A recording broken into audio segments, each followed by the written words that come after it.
frother. Just when you're overexcited about something and you're just frothing, you just can't wait to go riding or can't wait to go just do anything. It doesn't matter what it is.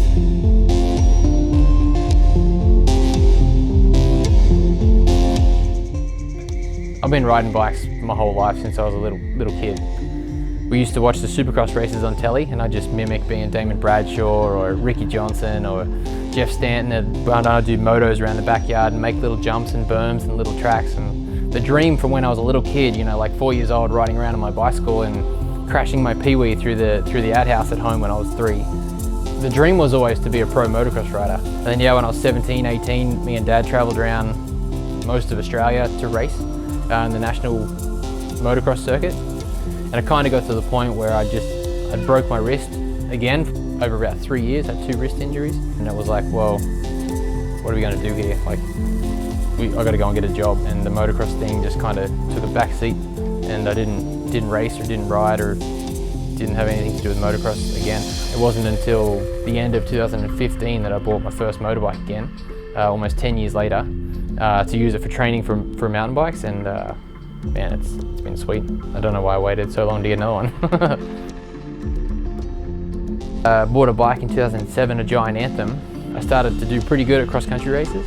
Got into the hardtail scene and got into the full salad diet and got proper skinny for a little while there. And 2010, I got 3rd in the Australian cross-country champs. And that's when I think I started to realise, well, I might be able to have a good crack at this. And then I went to Europe in 2010, 11, racing cross-country, just beating my head against the wall, starting 130th and riding as hard as you possibly can to get 128th. You know, you jump so hard. Then I heard about this Super D stuff, so I raced in Ashland, and that was awesome. You know, 45-minute descents was perfect. That was way better than racing cross-country.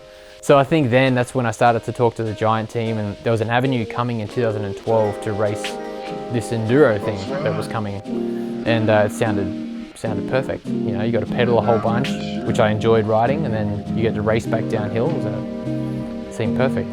Before I knew it, I was a professional mountain bike rider in 2013. It's just like when you put it all together, and it all comes, all the I's are dotted and the T's are crossed on race day, and you get that feeling of riding just at 100%.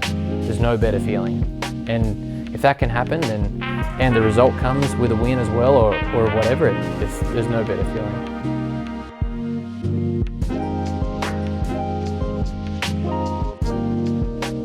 Tried a few times to try and get to the US, but the visa thing was just kind of too hard for us to go there. And we were like, well, what about Canada? What about this Vancouver place? Seems pretty cool. It's got a bunch of cool riding apparently, and Whistler Mountain Bike Park's apparently rad. So we'd never been here before, and we were like, whoa, sweet. We looked up, and it was relatively easy for us to get a visa to come over, and packed our bags, and over we came. Now we got a Canadian kid, we just got permanent residency, so it's sweet. It was a pretty wild decision at the time, but now it's the best thing we've ever done. Balancing it all is definitely pretty hard. Like, being a dad is by far the coolest thing I've ever done. You know, Eli's full on, he doesn't switch off, so it makes it pretty tough, but man, there's no better feeling in the world than coming home to Lisa and Eli and hanging out and playing all afternoon and seeing him giggle. And man, as tired as you are at the end of the day, you can't wait to get back up and do it all again. It's a different world being away from the sun and being in the rain all winter.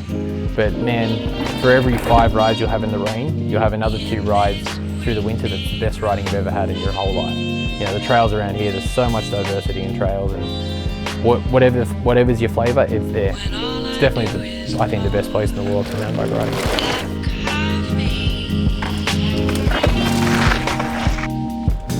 I don't think I'd be racing at the same level now on a motocross bike as I am on a mountain bike.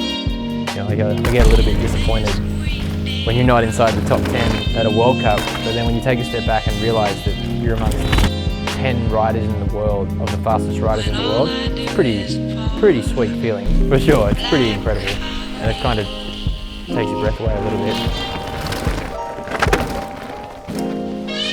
And if I wasn't riding bikes, I don't know what I'd do. I think I'd still be riding bikes. If I didn't race bikes for a living, I think I'd still be riding and being dad hanging out. So pretty much the same, just not on a diet.